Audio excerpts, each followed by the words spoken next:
Oke teman-teman semuanya, kembali lagi di channel Mr. Trafin. Dan di video kali ini kita akan masuk dalam emiten update ataupun update saham teman-teman. Dan kali ini saya akan update beberapa emiten yang berhubungan dengan sektor emas ataupun komoditas emas teman-teman. Yang kita tahu kemarin-kemarin sempat ramai ya dibicarakan itu harga emas menyentuh ataupun menembus harga all time high-nya.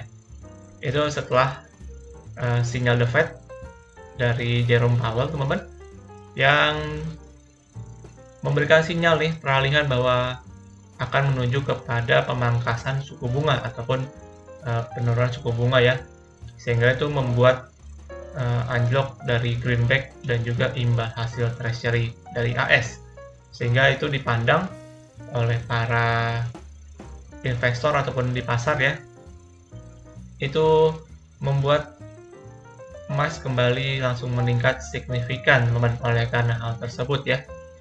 Nah, kita hari ini akan membahas beberapa emiten yang khususnya berada di sektor emas ataupun di sektor komoditas emas teman-teman. Namun sebelum itu kita mungkin akan bahas sedikit dari teknikal untuk gold ya ataupun XAU/USD teman-teman di sini. Nah, secara teknikal kalau kalian perhatikan di sini ya, untuk candle yang cukup panjang kemarin ada peningkatan signifikan sampai menyentuh ke harga 2148 teman untuk emas. Ini bahkan menembus ya untuk harga all time high yang kemarin untuk emas ya. Namun langsung ya kembali anjlok lagi, bahkan dibalas dengan candle merah di hari tersebut. Jadi secara candle di sini bisa dibilang belum breakout teman-teman untuk harga emas ya. Malah di sini malah jadi kurang bagus dengan kondisi candle yang seperti ini. Ini bisa jadi untuk outlook emas kalau saya rasa akan kembali untuk ngayun ke bawah dulu teman-teman. Dan di sini untuk harga emas, namun secara panjang saya sih masih cukup yakin ya bahwa harga emas itu masih bisa menguat lagi. Karena di sini kalau saya perhatikan mungkin secara panjang teman-teman, secara panjang di sini setelah dulu sempat di sini di tahun 2011 emas sempat meningkat signifikan sampai ke harga mungkin 1900 di sini, kemudian mengalami koreksi. Nah, di sini sampai koreksi di 1060 teman-teman untuk harga emas. Kemudian di sini mulai kembali rally ya. Di sini saya anggap sebagai wave pertama atau dari yang namanya Elliott Wave, teman-teman. Jadi kalau misalnya kita hitung berdasarkan Elliott Wave, di sini saya kategorikan sebagai wave pertama.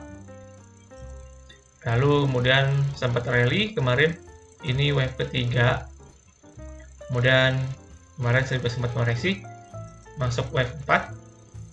Dan sekarang emas kalau saya rasa ini bisa menuju ke wave 5 ya. Nah, untuk wave 5-nya kalau misalkan saya tarik menggunakan Fibonacci retracement teman-teman, maka mungkin targetnya bisa sampai ke kisaran 2360-an ya di sini. Untuk harga emas nanti ke depannya mungkin bisa sampai ke sana teman-teman. Tapi sekali lagi disclaimer on, ya ini hanya analisa pribadi aja teman-teman ya. Jadi kita belum tahu apakah pasti akan ke sana. Tapi kalau misalkan kalian yang pantau misalkan dari Master Gema ya ataupun Pak Gema, dia juga mengatakan hal yang serupa bahwa emas itu berpotensi nanti bisa sampai ke kisaran 2300. Dan sampai dengan saat ini untuk outlook emas saya juga cukup setuju teman-teman, untuk harga emas itu sendiri bisa sampai ke harga 2300-an yang seperti tadi saya jelaskan ya untuk outlook dari emas. Namun sementara itu kalau kita lihat dengan candle seperti ini secara pendek, mungkin bisa terjadi untuk koreksi dulu ya, sedikit ngayun dulu ke bawah nih, mungkin akan menguji ke 1960-an di sini ada support.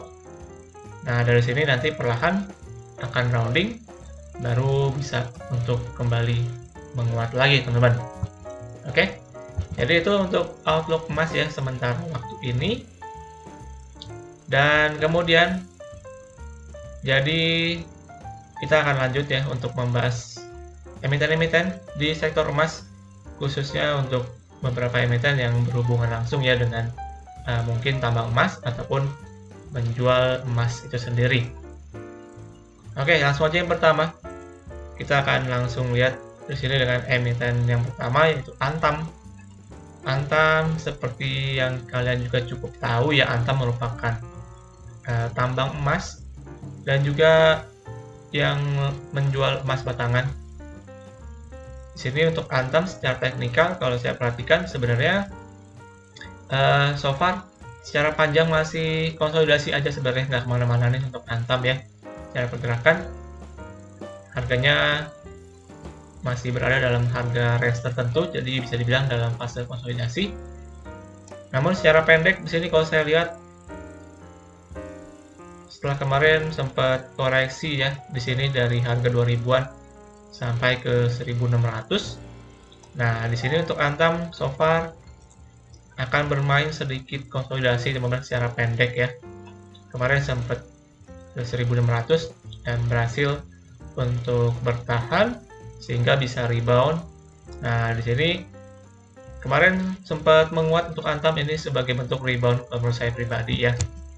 Antam dia berrebound ke dekat-dekat resistnya di 1700 sampai dengan 1800. Itu merupakan resisten untuk Antam selama kurang lebih beberapa waktu terakhir ini ya untuk Antam teman-teman. Jadi so far di sini untuk Antam, kalau saya rasa pergerakannya masih dalam fase untuk konsolidasi dan di sini terakhir kepentok dari resist. Jadi mungkin akan bisa ngayun kembali ke bawah ya. Dan untuk Antam mungkin kalau kalian yang mau coba spekulasi ya, mungkin tadi melihat untuk outlook harga emas yang ke depan masih bisa untuk kembali naik lagi ya, ditambah dengan kondisi geopolitik di dunia yang lagi cukup memanas belakangan ini. Jadi itu bisa kembali menjadi sebuah sentimen teman-teman untuk harga emas bisa lanjut menguat lagi ya. Dan untuk Antam di sini mungkin kalau kalian mau coba spekulasi di sini untuk Antam ada support di 1600-an. So far kalau misalkan Antam ini dalam pergerakannya mampu berhasil bertahan di atas minimal ya 1600 teman-teman kurang lebih ya. Ini saya rasa untuk Antam kedepannya masih cukup menarik, bisa kembali untuk lanjut menguat lagi nih untuk Antam. Jadi silahkan dipantau ya untuk Antam so far support di 1600-an. Tapi kalau misalkan ternyata dijebol bahkan menyentuh ke 1500 ke bawah, ini kalian perlu waspada karena potensi malah akan kembali untuk lanjut turun lagi. Oke. Jadi so far untuk Antam yang perlu di-note adalah support di 1600 yang berfungsi sebagai support sementara waktu ini. Oke.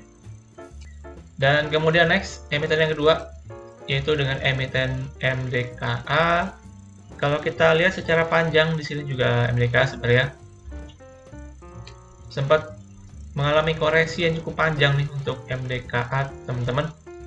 Namun di sini untuk MDKA sebenarnya sekarang ini berada di support yang lumayan kuat nih harusnya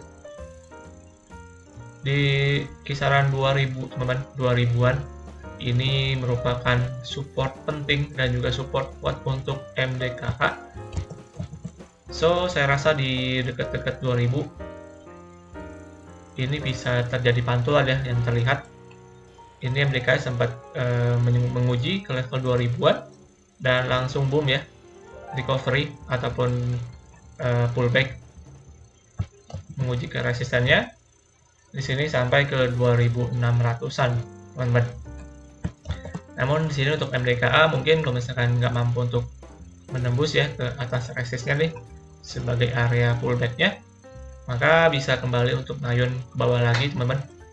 Jadi So far masih akan sementara main dalam konsolidasi dulu ya. Ini akan cukup panjang. Untuk MDK mungkin akan sedikit sideways di kisaran 2000 sampai dengan mungkin ke 2870 nih. Ini ada area resisten yang belum di testing ya. Jadi mungkin bisa menguji ke area tersebut. Tapi so far selama masih bermain dalam area di sini ya yang saya kotakin teman-teman. Ini sebagai area untuk sideways ya, kalau saya bilang di sini.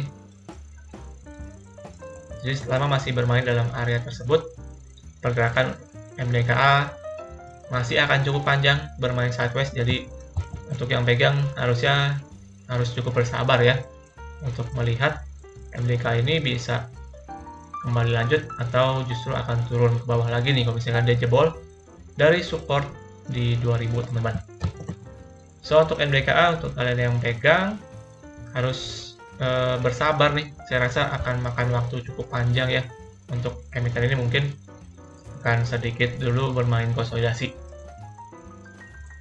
Oke, next yang ketiga untuk Harta Dinata Abadi. Ini merupakan sebuah emiten yang menjual emas teman-teman. Jadi mereka menjual emas secara retail ya. Kalau misalkan kalian yang sering beli ini untuk emas di Harta Dinata. Di sini untuk Harta Dinata kemarin dulu ya sempat rally, sempat menguasai signifikan dari harga 200-an sampai ke harga 580 nih tertinggi kemarin, dan sekarang memasuki fase koreksi setelah kemarin menguat ya. Dan di sini untuk koreksinya akhirnya bertahan di 400 teman-teman. Ini ada support untuk Harta Dinata di 400, jadi ini merupakan support pendek yang bisa kalian perhatikan ya.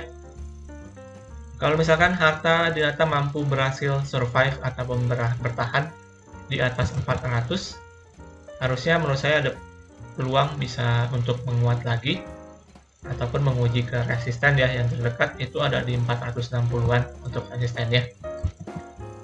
Tapi kalau misalkan ternyata dijebol di 390 sampai 400, maka potensinya bisa kembali untuk turun lagi, mungkin ke sekitar 350-an teman untuk area targetnya ya.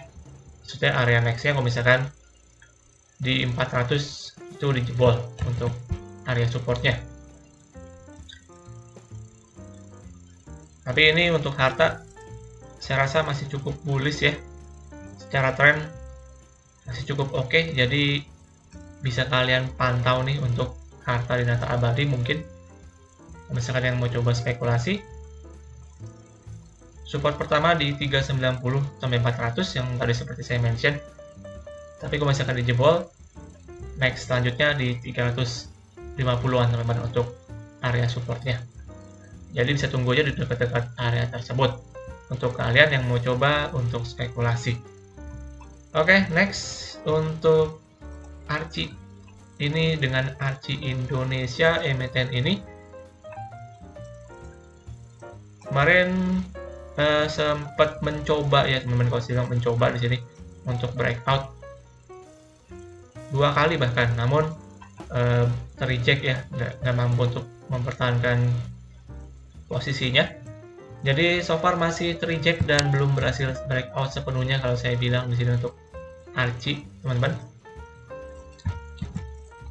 Dan di sini so far masih dalam area sideways yang cukup panjang ya untuk Archie so far. Kurang lebih di 320 sampai dengan 410-an ya. Di sini untuk areanya. Jadi ini merupakan area konsolidasi untuk Archie teman-teman. Jadi so far selama masih bermain dalam area tersebut, saya bisa bilang ini Archie masih akan bergerak sideways aja nih. Jadi untuk kalian mungkin bisa buy on weakness aja untuk Archie. Kalau misalkan kalian masih cukup yakin untuk Archie. Ini so far untuk support pendek ada di 370 teman-teman. Support pendek ya untuk RC 370. Kemudian nextnya, kalau misalkan dijebol maka akan kembali bisa ke 330-an yang dimana merupakan support yang cukup kuat untuk RC ya, selama ini menahan pergerakan RC. So untuk kalian yang pegang, so far saya rasa ini masih cukup menarik sebenarnya untuk RC teman, masih bisa lanjut menguat, ditambah kalau misalkan nanti harga emas secara dunia akan bisa menguat lagi. Saya rasa untuk emiten-emiten seperti RC ini ya, yang langsung berhubungan dengan tambang emas, itu juga akan juga bisa cukup diuntungkan ya. Jadi harusnya secara prospek bisa cukup menarik nih. So bisa dipantau teman untuk emiten dari RC ini. Oke, next emiten selanjutnya. Nah, ini BRMS. Ini BRMS emiten dari grup Salim ya, anak usaha dari Bumi, yang juga kemarin dulu sempat ramai, sempat menguat signifikan, bahkan dari harga 50 sempat tidur. Kemudian ada berita isu dari grup Salim masuk, sehingga membuat emiten ini rally ya, dari harga 50-an bahkan menyentuh ke harga 300-an yang tertingginya kemarin. Nah, cuma menariknya di sini untuk BRMS, teman-teman, kalau kalian perhatikan, setelah kemarin menyentuh ke 300-an di sini, lalu memasuki fase koreksi, dan di sini koreksinya kalau saya perhatikan dia masuk dalam 5 wave. Ini wave pertama, kedua, ketiga, keempat, dan kelima ya. Jadi untuk fase koreksinya di sini saya udah lihat, saya rasa udah selesai ya untuk fase koreksinya. Jadi ada potensi bisa untuk kembali menguat lagi nih. Ditambah di sini setelah memasuki wave 5, lalu di sini masuk untuk wave pertama, teman-teman, kemarin sempat rally sampai ke 220-an. Lalu akhirnya koreksi di sini, dan koreksi di sini sebagai wave 2 kalau saya bilang ya. Karena kalau misalkan kita lihat berdasarkan Fibonacci retracement, nah ini tepat untuk area 0,5-nya, which is di kisaran sini ya. Ini merupakan support di kisaran 170, ini merupakan support. Dan terlihat kemarin BRMS sempat dan berhasil bertahan ya di support ini di 270 yang merupakan supportnya juga. Jadi ini saya bisa bilang sebagai bentuk wave 2 udah selesai. Dan di sini sekarang potensi untuk lanjut ke wave 3 ya, which is itu sebagai wave penguatan lagi. Oke. Jadi untuk BRMS yang pegang ya, bisa sekalian di follow up nih untuk momentumnya. Dan kalau misalkan kalian yang mau coba spekulasi ataupun trading secara swing, menurut saya BRMS ini cukup menarik, bisa dipantau ya. Kalau misalkan ini bisa, so far ada support di 170. Pokoknya so far selama masih berhasil bertahan di atas 170, harusnya BRMS bisa untuk menguat lagi nih. Jadi untuk area silahkan diatur di atas 170 sebagai area support dan juga area Fibonacci untuk wave 2-nya, teman-teman. Tapi kalau misalkan ternyata dia berbalik arah ya, bahkan jebol ke bawah 170, nah di sini harus kalian perhatikan, bahkan bisa kembali untuk lanjut koreksi lagi ya. Jadi untuk stop loss-nya kalau misalkan dia jebol ke bawah 170. Tapi secara swing harusnya masih cukup oke nih untuk kalian yang mau coba. Silakan coba untuk swingnya. So far untuk bisa berhasil bertahan di atas 170, saya rasa ini emitennya cukup menarik untuk BRMS, teman-teman ya. Dan untuk area yang harus ditembus, pertama yang terdekat di sini untuk 208 ya, sampai 210 untuk area resistnya yang terdekat. Dan untuk resist yang jauhnya itu di kisaran 220-an. Ini kalau misalkan mampu untuk break ke atas 220-an, ini saya rasa bisa berpotensi untuk lanjut menguat lagi, teman-teman. Oke, jadi so far so good untuk BRMS.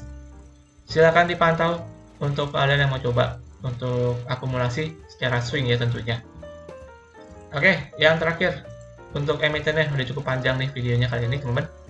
Ini untuk PSAB. PSAB juga merupakan emiten kalau nggak salah tambang emas, teman-teman, untuk PSAB di sini. Di sini untuk PSAB so far sebenarnya dalam koreksi cukup panjang, namun terlihat di sini sementara dalam konsolidasi ya menarik di sini bisa sedikit rebound dulu nih untuk PSAB kalau saya lihat ya. So far untuk supportnya di 84 ini cukup berhasil bertahan di 84, teman-teman, untuk supportnya. Dan untuk resistennya so far ada di 93 sampai 95 di sini. Jadi so far pergerakan PSAB dalam area tersebut ya. Kalau misalkan mampu berhasil break ke atas 95, ini saya rasa ada peluang bisa menguji kembali ke 110, teman-teman, sebagai area yang akan ditujunya ya, sebagai area resistennya. Jadi silahkan dipantau. Untuk PSAB so far ini dalam area konsolidasi ataupun sideways. Ini untuk kalian yang mau coba spekulasi, silahkan dicoba ya. Ada potensi dia bisa breakout dan menembus kembali menguji ke 110. Tapi kalau misalkan dia jebol ke bawah 84, ini bisa di cut loss dulu karena potensi bisa kembali jebol ke bawah lagi, teman-teman. Oke, jadi itu aja untuk updatean ya.